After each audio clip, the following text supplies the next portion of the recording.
რატომ არ იწყება გამოძიება პარლამენტში მომხდარ ფიზიკურ დაპირისპირებასთან დაკავშირებით? ინციდენტიდან 3 დღის შემდეგაც პროკურატურას თემაზე კომენტარი არ გაუკეთებია. პარტია გახარია საქართველოსთვის წევრები მომხდარს წინასწარ დაგეგმილ ორგანიზებულ ჯგუფურ თავდასხმად აფასებენ და საგამოძიებო უწყებებს რეაგირებისკენ მოუწოდებენ. ბერდია სიჭინავამ პარტიის ოფისში გამართულ სპეციალურ ბრიფინგზე განაცხადა, რომ ოცნების დეპუტატების მხრიდან საქართველოს პარლამენტის წევრების მიმართ ჩადენილი ძიმე დანაშაული წინასწარ ორგანიზებული ჯგუფური თავდასხმა დეპუტატებზე სამსახურებრივი მოვალეობის შესრულებისას მათ საქმიანობასთან დაკავშირებით 12 წლამდე ვადით თავისუფლების აღკვეთას ითვალისწინებს. ვერანაირი ფარისევლური ბოდიში ამას ვერ უშველის, რაც მხოლოდ საზოგადოების რეაქციის გამო მოიხადეს და არა იმიტომ, რომ ნანობენ ჩადენილ დანაშაულს. როდესაც ახალგაზრდები ციხეში წლობით ხედან მტკიცებულებების გარეშე, გამოგონილი ბრალდებებით, ზია ამაღლობელს მხოლოდ ცილის გაწვნისთვის 2 წელი მიესაჯა.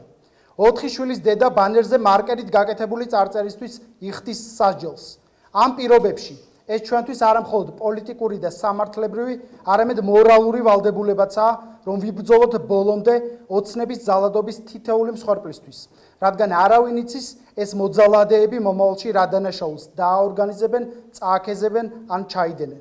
ძალადობა ბავშვების, ქალების, ახალგაზრდების, მოქალაქეების წინააღმდეგ, ძალადობა ქუჩებში, დაკავების მანქანებში, პოლიციის განყოფილებებში, ყველგან იქ, სადაც ვიდეოკამერები არ არსებობს და ახლა უკვე პარლამენტში საჯაროდ კამერების წინ უმაღლესი სახელმწიფო პოლიტიკური თანამდებობის პირების მხრიდან პირდაპირ აჩვენებს ოცნების მიერ ორგანიზებული ძალადობის სისტემურობას.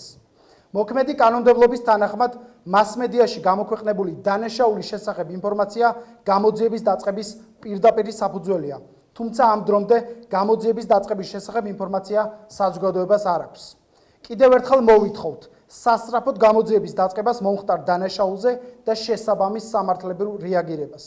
ქართული ოცნება მომხდარში გახარიას გუნდის წევრებს ადანაშაულებს. ოცნების დეპუტატი თენგიზ შარმანაშვილი ამბობს, რომ კონფლიქტი ფრაქცია საქართველოსთვის წევრმა გიგა ფარულავამ მოაწყო. როგორც შარმანაშვილი აცხადებს, მომხდარი მოსაწონი არ არის, თუმცა მისი თქმით, ბუნებრივია, რომ ასეთ ვითარებაში სიტუაცია კონტროლიდან გამოვიდა. კითხვაზე რა პოზიცია აქვს გახარიას საქართველოსთვის მოთხოვნაზე სამართლებრივი მექანიზმების გამოყენების შესახებ, შარმანაშვილმა განაცხადა, რომ არ უნდა დაავიწყდეთ პირველი ხელი ვინ გაიქნია. ეს ჩხუბი დაიწყო ფარულავამ, გამოიყენა პირველად ძალა და ხელაძეს, დეპუტატ ხელაძეს მოუქნია ხელი და ფიზიკური შეურაცხყოფა მიაყენა.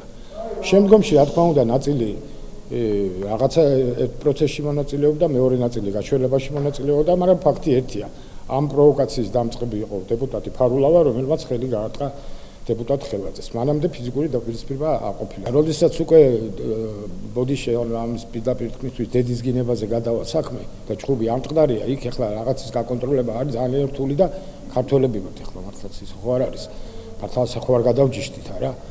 მაგრამ საქმე ის არის, რომ პირველად ძალა გამოვიყენა დეპუტატმა ფარულავა.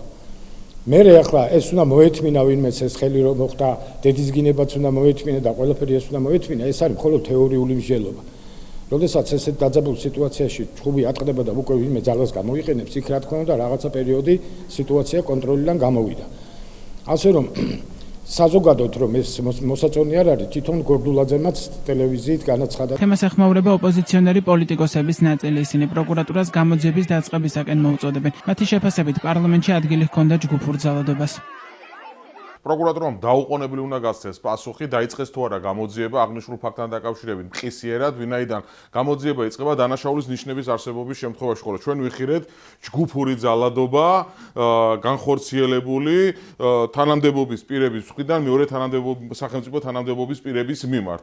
აღნიშნულ შემთხვევაში უნდა გაიცეს პასუხი, დაიწყო თუ არა მყისიერად გამოძიება და თუ დაიწყო რა ეტაპზეა გამოძიება, მყისიერი და ეფექტური გამოძიების ამ შემთხვევაში რა ნიშნებს ატარებს ეს გამოძიება თუ დაწყებულია, მაგრამ ჩვენ ხედავთ, რომ შინ შემთხვევაში, როდესაც სხვა საქმეებზე გამოძიება იწყება, აკეთებენ კომენტარს და მიდის ამ შემთხვევაში, როდესაც ეს ოპოზიციის მომხრეებს ან სხვა რიგით მოქალაქეებს ეხება და მეორე კითხვა, ამ შემთხვევაში უნდა დაისვას ამასთან დაკავშირებით, რომ არ ყოფილიყვნენ ამ ჯგუფურ ძალადობაში მონაწილეები, ქართული ოცნების წევრები და პარლამენტის წევრები და დეპუტატები. სხვა შემთხვევაში რა ქმედება და რეაგირება ექნებოდა პროკურატურას და სამართალდაცვით ორგანოებს. ქართულ ოცნებას ძალადობის ბრალდებით ყავს გამოკეტილი ციხეში ზია ამაღლობელი.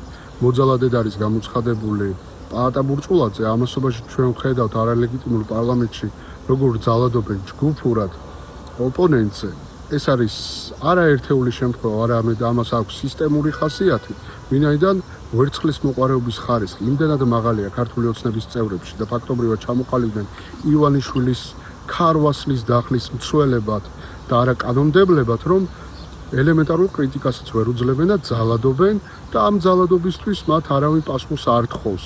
აი ეს არის ივანიშვილის მმართველობა, ის კალაპოტი, რომელიც მან ქვეყანაში შექმნა, ვინაიდან სხვა პოლიტიკური რესურსი მას არ გააჩნია, არანაირი დაპირება ქართული ხალხისთვის მას არ შეუსრულებია, გარდა ძალადობისა, გაყოფისა და სიძულვილის. ქართული ოცნებისა და ფრაქცია საქართველოსთვის დეპუტატებს შორის ხელჩართული ჩხუბი პარლამენტში ირაკლი კობახიძის ყოველწლიური ანგარიშის მოსმენისას 26 ივნისს მოხდა. ჩხუბი გიორგი შარაშიძის გამოსვლის დროს დაიწყო. ინციდენტის შემდეგ სხდომა რამდენიმე წუთით შეწყდა. მედიის მიერ გადაღებულ კადრებში ჩანს, რომ ფიზიკურ დაპირისპირებაში ოლიმპიური ჩემპიონი ლაშა ტალახაძე მონაწილეობდა. კადრებში ასახულია, როგორ ურტყამს ისხელს დეპუტატ გიგა ფარულავას. გავრცელებული ვიდეო მასალებიდან ირკვევა, რომ კონფლიქტში ასევე მონაწილეობდნენ იურიდიულ საკითხთა კომიტეტის თავმჯდომარე არჩილ გორდულაძე და სხვა არაერთი დეპუტატი. მათ შორის ვარლამ ლიპარტელიანი და ლევან მაჭავარიანი. დაპირისპირებას სამთავრობო ლოჟიდან თვალსადევნებდნენ ირაკლი კობახიძე და მინისტრთა კაბინეტის სხვა წევრები.